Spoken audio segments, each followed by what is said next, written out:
परमात्मा और आत्मा के रिश्ते के सिवाय दूसरा कोई भी रिश्ता सदा के लिए नहीं होता।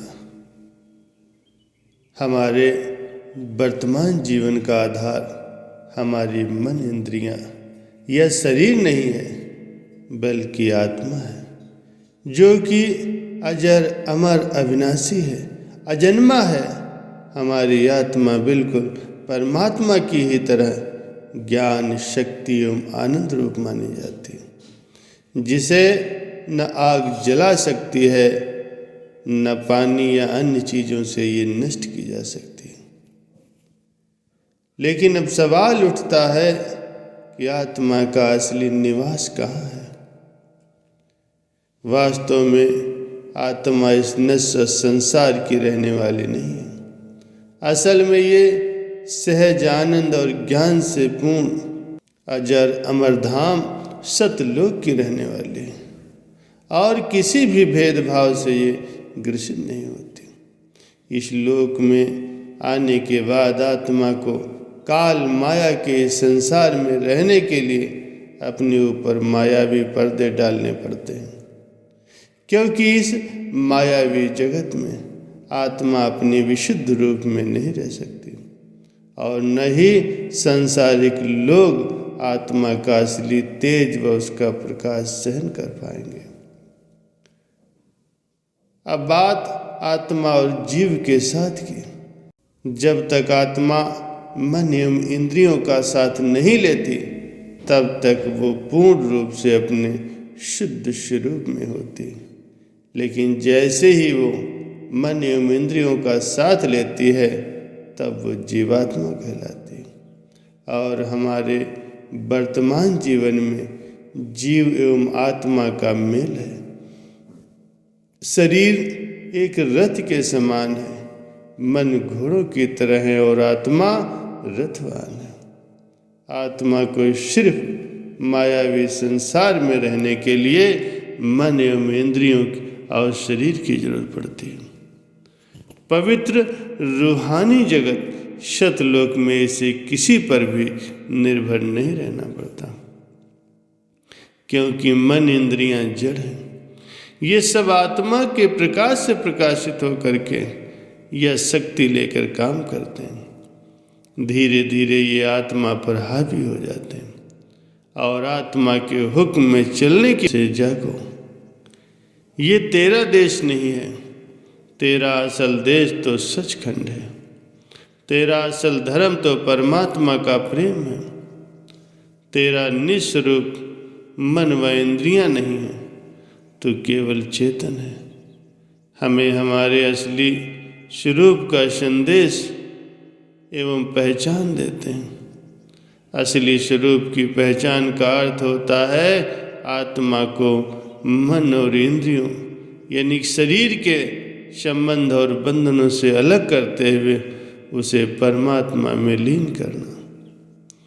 प्यारे सद्गुरु, हमारे असली स्वरूप की पहचान अपनी बताई गई युक्ति के अनुसार नाम या शब्द के अभ्यास या भजन सिमरन द्वारा करवाते हैं। लेकिन इस अभ्यास के 3 अंग हैं: सिमरन, ध्यान और शब्द। सिमरन द्वारा आत्मा मन और आँखों के पीछे एकाग्र होती है। सद्गुरु के स्वरूप के ध्यान और आँखों के पीछे एकाग्र हुई आत्मा को अनहद शब्द की धुन सुनाई पड़ती। वह शब्द का दिव्य प्रकाश दिखाई देना शुरू हो जाता है। इस धुन या प्रकाश के सहारे आत्मा का रूहानी सफर शुरू होता है। वह शब्द के सहारे आत्मा अपने रूहानी मंडल त्रिकुटी में पहुंचकर उसमें लीन हो जाती है। आत्मा की इस अवस्था को ही मुक्ति, जड़ चेतन की गांठ खुलना, अपने निज स्वरूप की पहचान करना कहते हैं। ये सब सच्चे सद्गुरु के द्वारा ही संभव हो पाता है। इसलिए हमें अपने सद्गुरु की बताई हुई युक्ति द्वारा ही आत्मा की मुक्ति करवानी है। प्यारे सज्जनों, सिमरन ध्यान हमें कब और कैसे करना चाहिए? भजन सिमरन करो। यदि हम अपने जीवन की ओर देखें तो क्या हम संतुष्ट हैं कि हमने अपने आध्यात्मिक लक्ष्य को प्राप्त करने के लिए अपनी ओर से पूरा प्रयास किया है?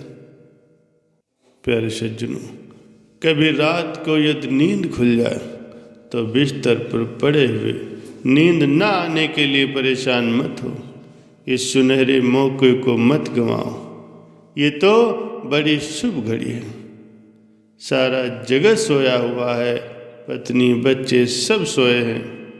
प्रभु ने एक मौका दिया। आराम से चुपचाप बैठ जाओ अपने बिस्तर पर ही। रात के सन्नाटे में प्यार से अब पहले सिमरन करो, फिर धुन को सुनो और बोलते हुए झिंगुरों को। इस रात की खामोशी में, जबकि सारा संसार सोया हुआ है, पूरी शांति से बैठ जाओ और यही शांति तुम्हारे अंदर भी भरती जाएगी।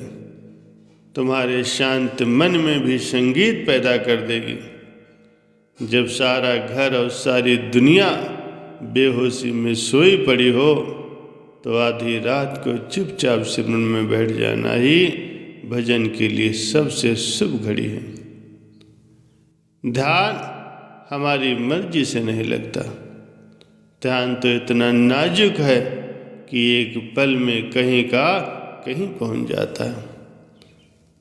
ध्यान एकाग्र करने के लिए जोर जबरदस्ती नहीं करना चाहिए। प्रेम और भरोसे की जरूरत होती है। धीरज रखो, बहुत धीरे धीरे आराम से प्यार से सिमरन करना चाहिए। ध्यान बहुत धीरे धीरे एकाग्र होता है। यदि एक बार हो जाए तो फिर 24 घंटे में कभी भी हो सकता है। नहीं तो लोग हैं कि रोज 5 बजे सुबह उठते हैं और बैठ जाते हैं ध्यान में, मगर काम नहीं बनता। कभी भी मशीन की तरह जल्दी जल्दी सिमरन नहीं करना चाहिए। ऐसे ध्यान एकाग्र नहीं हो सकता। सिमरन शुरू करने से पहले प्रभु की मौजूदगी महसूस करो। सद्गुरु के दरबार में हाजिरी लगाओ। प्रभु के चरणों में ये प्रार्थना करो कि हे प्रभु, मुझे सत्मार्ग दिखलाइए, मुझे अपनी कृपा बख्शिए और हमें दिव्य आनंद की अनुभूति होने लगेगी।